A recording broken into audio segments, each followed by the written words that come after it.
Boys and girls, before we get started, we got something we have to tell you about because we're all at home.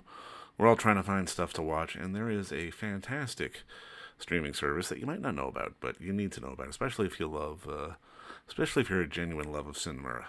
And I know you are here with our being a listener in the seats with. It's about the service called Film Movement Plus. It's a fantastic streaming service that has a really diverse and eclectic selection of films all across the world, from documentaries to foreign cinema to some old classics to some modern ones and a little bit of everything else in between. And if you take a look there this month, they've recently added some great stuff like Shake the Dust, which is a documentary from a few years back, which takes a look at the cultural impact of hip hop and breakdancing in various cultures all across the world, and it's a wonderful film, and I can't recommend it enough. And there's other stuff like Karl Marx City, which dives into sort of the history of the German Democratic Republic, and sort of it allows the filmmaker to sort of trace her past and sort of give us facts, but in a very sort of artistic and fictionalized way. But there's stuff like Pretty to Durango from filmmaker Alex de la Iglesias, which just got added as well. Which is a wild film with Rosie Perez and Javier Bardem from back in the day. But it's one of those things where there's just all this stuff that you really do need to check out. And you know what? It's a scant $5.99 a month, and I mean, no one's really going to Starbucks anymore, so it's basically the price of a coffee. And because you are a loyal listener to us here at In the Seats With, not only if you sign up at Film Movement Plus, which is at filmmovementplus.com, you get a free month, but if you use our special promo code, which is SEATS, you get an extra 3 months at half off. That is a steal for all sorts of fantastic cinema. If you want to do that, please go visit them over at filmmovementplus.com, and remember to sign up with the promo code SEATS to get the special deal, and enjoy getting lost in a world of truly fantastic cinema, which we enjoy every day, and we hope you do too. Ladies and gentlemen, please take your seats.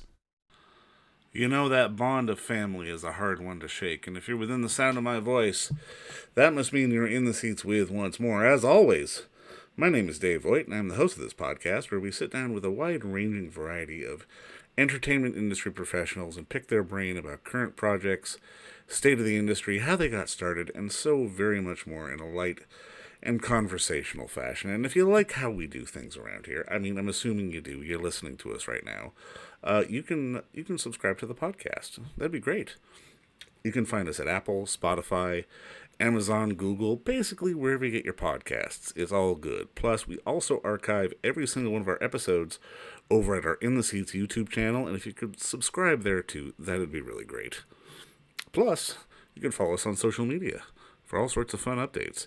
You can find us on the Facebook, the Twitter, and the Instagram at either at In the Seats or at It's Podcast One for all sorts of updates. And finally, and I say this a lot, but it's true, most importantly, please pay us a visit over at In the Seats, intheseats.ca, where we talk about all the latest and greatest things from film, television, video on demand, festivals. Basically, we talk the moving image because that's what we love to do. And we love it when you read about it, so please stop on by. On this episode, we got a fun one. We got a real interesting one. It pulled on the heartstrings a little bit, but it was a fantastic little film called Los Hermanos, the Brothers, which is opened with our friends down in the States in a sort of a mix of virtual and real theaters in places like New York, LA, and a few other locations. It is directed by Marcia Jarmel and Ken Schneider, and it follows a pair of virtuoso Cuban-born brothers, one Ilmar, who's a violinist, and the other Aldo, who's a pianist, who live on opposite sides of this insane geopolitical chasm that has gone on for half a century between the United States and Cuba.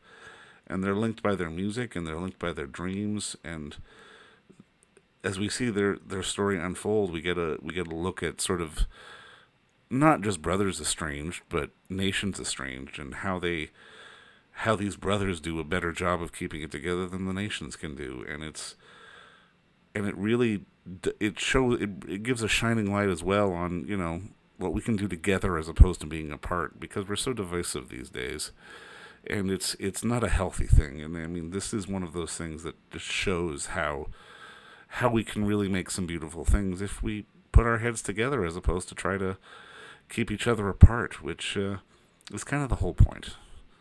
But it's a fantastic film, and like I said, if you are sort of in New York, LA, or one of the major cities down in with our friends in the States, please check it out. But first, I do recommend you listen to our talk with Marcia and Ken, because it was a good one, and this is a film that really deserves as much of an audience as it can get, because it's a feel good film, and a feel good for all the right reasons. It's not for any sort of clunky or sort of manipulative reasons. It's genuinely a film that wants to remind us of the good in the world, and I hope you all get to check it out whenever you get a chance. But enjoy our talk with Marcia and Ken first, because I think that'll sell you even more on checking out the film. All right, bye, guys. Well, I mean, obviously, first off, just thank you so much for the time. I really do appreciate it, and congratulations on the film. I loved it. Oh, that's so nice. Thank you. And we just read about what you're doing within the seats and love it. Thank you. Thank you very much. The whole ethos of what you're doing there, and your love of cinema, all aspects of it is that's exactly what we want to hear. Well, I love to hear that. Well, thank you very much. I appreciate that. No, I mean, I guess my first question for you guys is, like, walk me through how you found the brothers. It's a fun story. We'd been making films in Cuba for a number of years, and through a series of circumstances, I went to a concert, which is the opening night of the Havana Jazz Fest, which is a significant music festival. And the headliner was this wild-haired 30-something pianist and his friends who were on stage, coming on and off, percussionists, guitarists, everything. And Marcia and I, we're music people. We love music. It's a big part of our lives, but I've never seen anything like this. And the heart was moved, and the soul was stirred, and the body was moving. So I came home and said to Marcia, we're talking about making another film in Cuba. We'd already made one. And I said, I think I found it. This guy, his name is Aldo. He's an amazing pianist. And Marcia said, oh, okay, sounds good. What's the story? And then we had the excellent opportunity to meet his brother in New York when we were screening another film. And we, had this fantastic, very fun, kind of hilarious brunch with him. And at the end of it, he said, Aldo's coming. And he's going to tour our quartet for the first time. And it's like, okay, that's a story. We don't know what's going to happen, but something's going to happen. And 6 weeks later, we were shooting. Well, the other aspect of that too, David, is that not just was this kind of a family reunion, but a year earlier, 6 months earlier, Aldo could not have come in on that tour. Right. There was this political moment during the last 2 years of Obama where the restrictions were loose enough that the travel was made possible from Cuba here and vice versa with more ease than since the 1950s. So, the idea that whatever story we were telling would be told against this canvas in the background of, our two countries and their inability to kind of work shit out seemed to us like, okay, this is actually now a multi-layered story. For sure.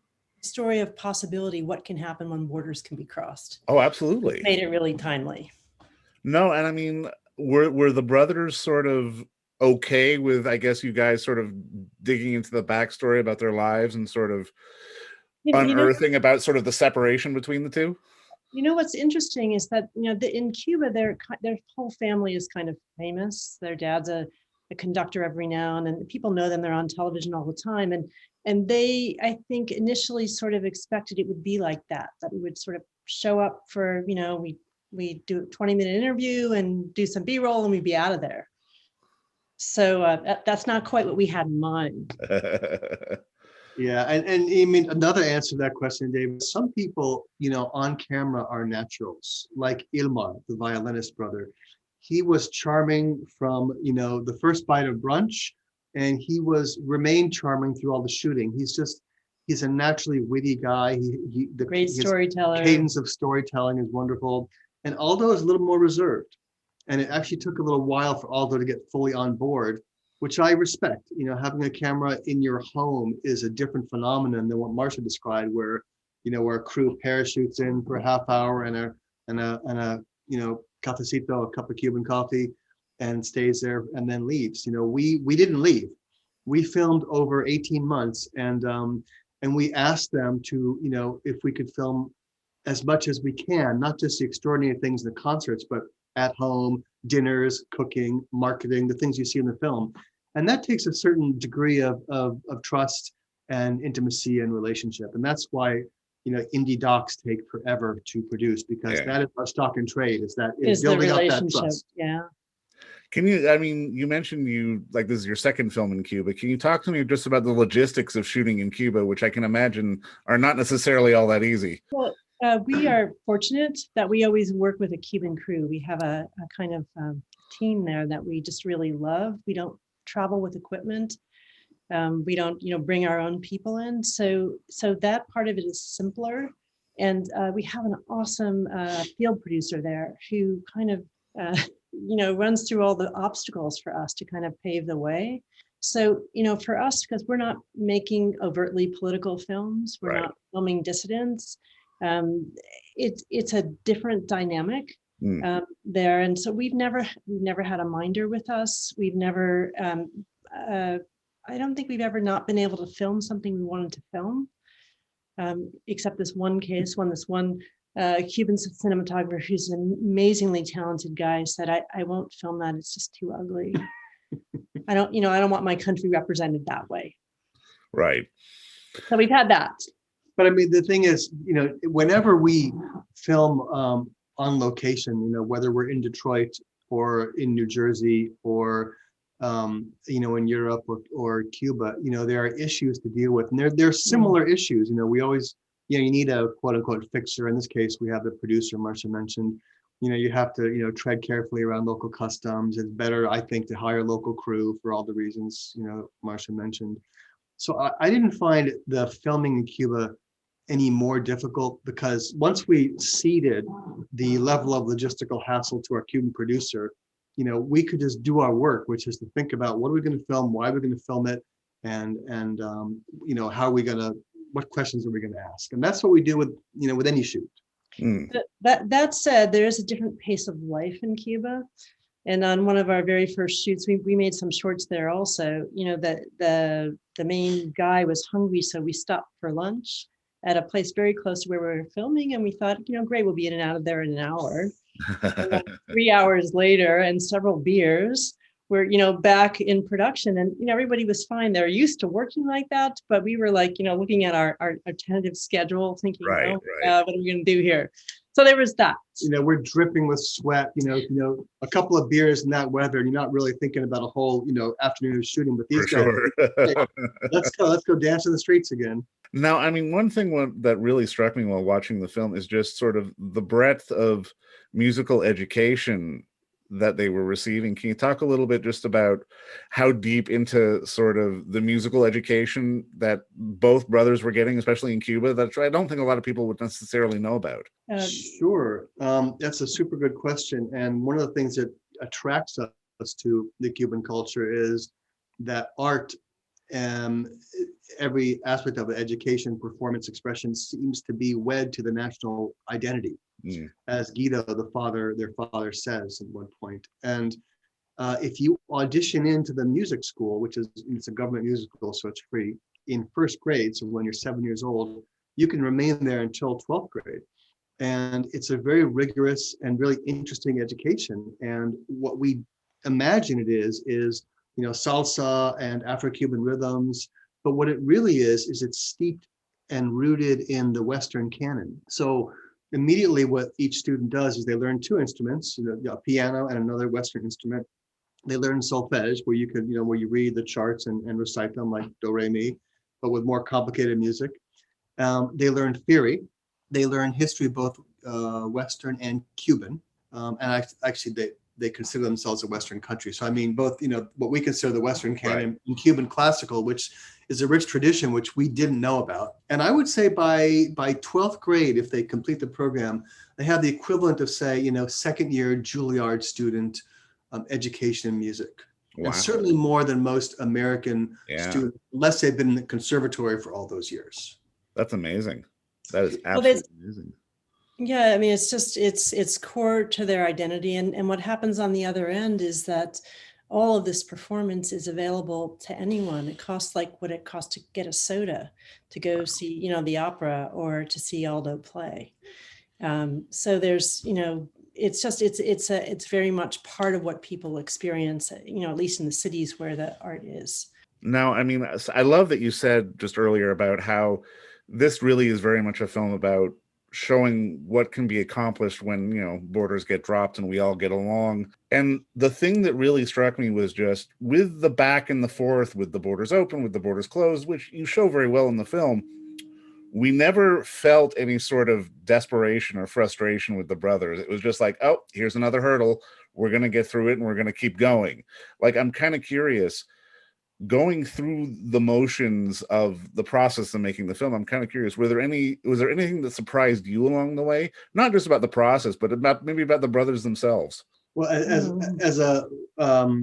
they like to say in Cuba, hay que inventar, meaning, you got to improvise, you got to be clever, you got to have a scam almost. And so this particular moment of as you say, borders open, borders closed, is nothing new for them. The Obama loosening of restrictions was not the end of the embargo.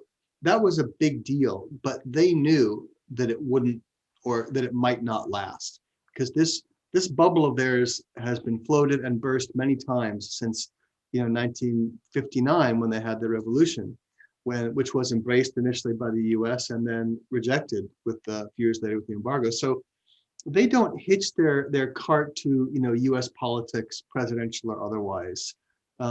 And that, I mean, I don't want to say that's what surprised me. What surprised me was the pluck and the resourcefulness with which they respond to any situation. And, I mean, for example, one time we were there, we landed on one of our trips, and that night there was a tornado, first tornado in 40 years. Oh, not a hurricane, a tornado. And I was meeting a friend for drinks that night, and he picked me up in a car, and we drove about 2 blocks, and we were inundated. Torrential rain, like the river going down the street.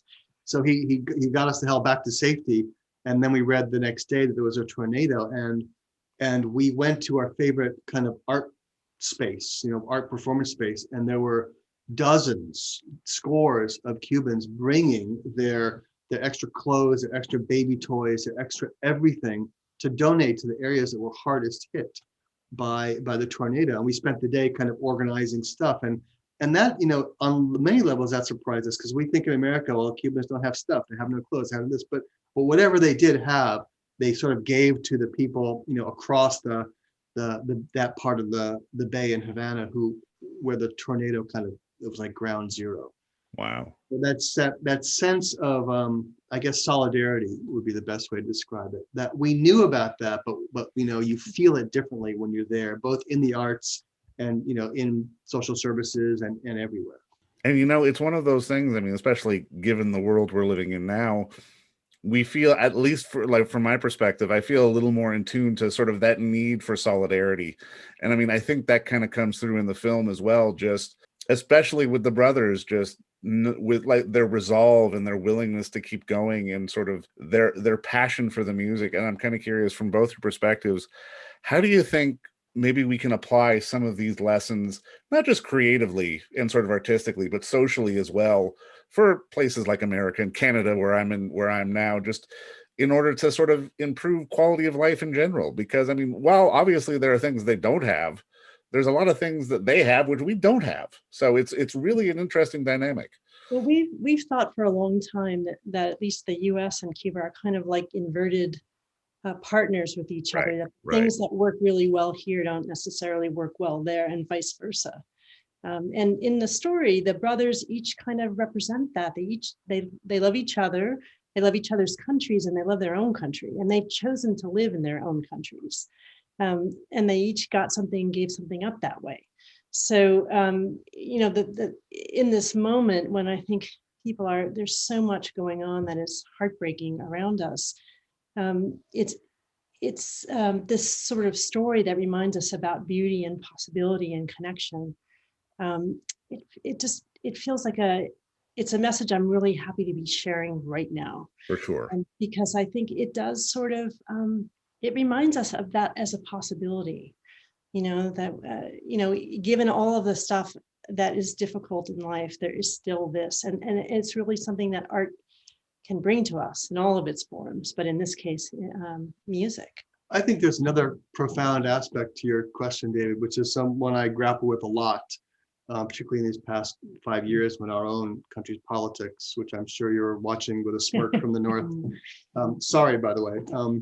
We forgive you. It's fine. Thank you. I know everything's gone to hell here, and hopefully it's coming back.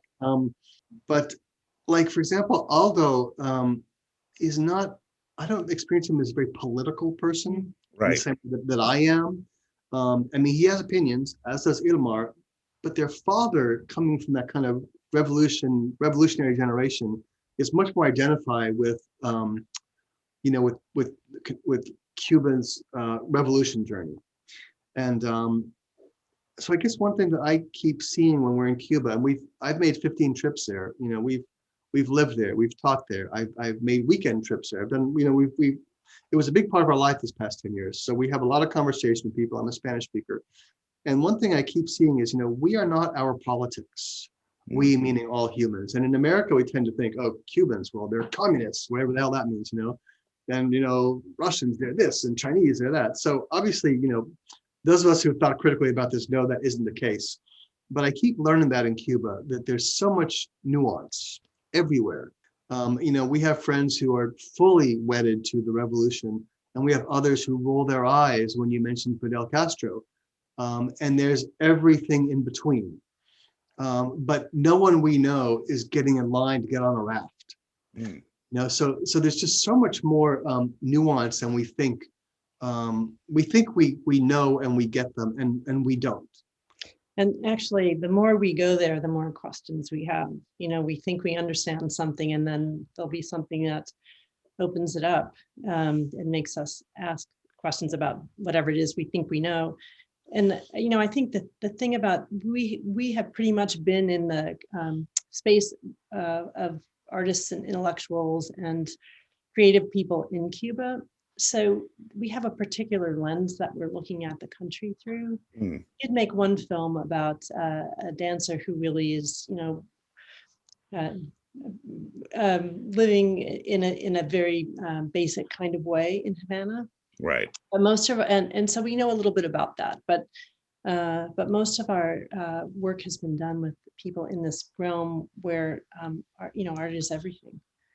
Well, it's the music and the art that really opens up this universal thread to allow us to know more, to really get more in depth, to know who these people are who aren't that much different from any of us. And that's sort of the important part of the story.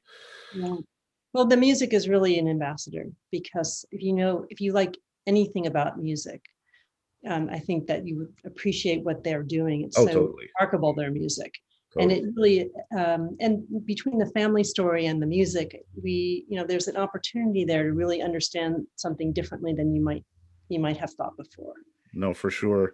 Now, I mean, just to start putting a bow on this, and this is a bit of a silly question, but I always like to ask it because in this business, we all come to it as fans first. And I'm kind of curious, for the two of you, thinking back, is there a moment or even a movie in your life that was sort of the pivot point for you to go, okay, I want to do this. I want to be a storyteller? For me, it's more of a like stepping stones on a path. But I actually love that question, but I think I would take up too much time. Go please.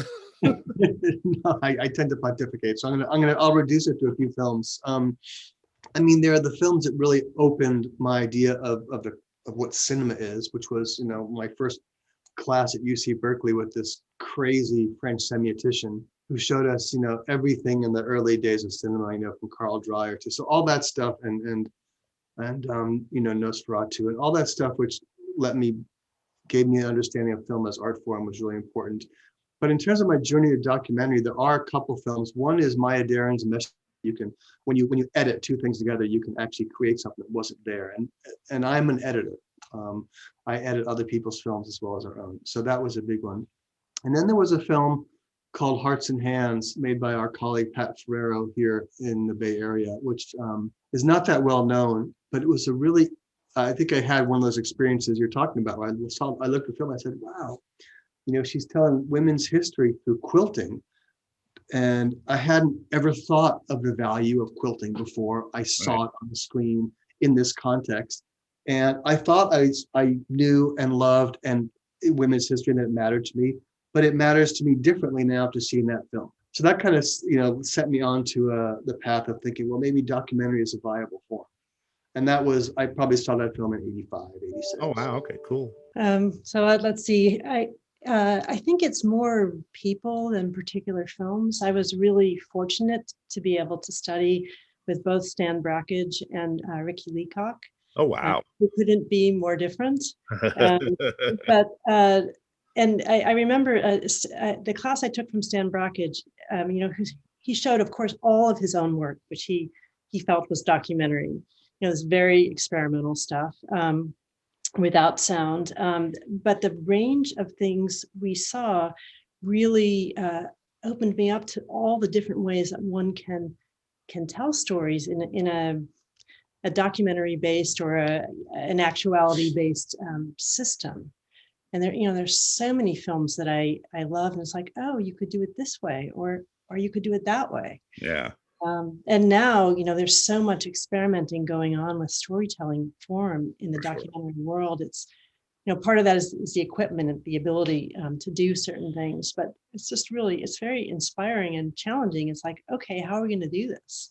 And that all said, David, I would argue too that documentary is better now than it's ever been. And it's kind of exciting to be part of a genre where our best stuff is not in the past. So, for me, like the hybrid stuff, what Kristen Johnson is doing with Camera Person, and then Dick Johnson Is Dead, whose editor, Nels Bangerter, is a pal of ours. I mean, that stuff is mind blowing. That stuff is great. Yeah. I'd never thought about that until Kristen and Nels started doing that. So that's really exciting. And we have other colleagues, friends who've done similar documentary work, which have really, kind of sent us thinking, okay, we can't just do a heads and B-roll film anymore. We really have to. We got to do something different with the camera. Yeah. Go ahead. One of the things we teach when we teach documentary film is, really thinking about the story. Like, what's the story you can tell that can sort of raise the issues or the questions or the understanding that you're after, rather than just conveying the information, right? Who is the person you can get attached to that's going to open that door for you? Well, you know what? I mean, I think that's a great note, and a great note to end on, because I think your film does that, because we get that through the brothers, because we get their resilience, we get their optimism, we get a little bit of hope, and we get the sense of possibility, which right now is a really important thing. And I just want to say thank you again for the time, and congratulations again on a wonderful film. Thanks so David. much. It's great to talk to you. I wish we had 3 or 4 hours. This was fun. Well, thanks again. And thank you again for the kind words. I appreciate it. All right, cheers. And yours too. Thanks so much.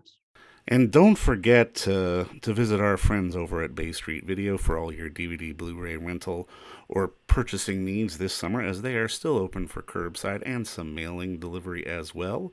Over at 1172 Bay Street, Toronto, Ontario, Canada, you can give them a call at 416-964-9088. That's 416-964-9088.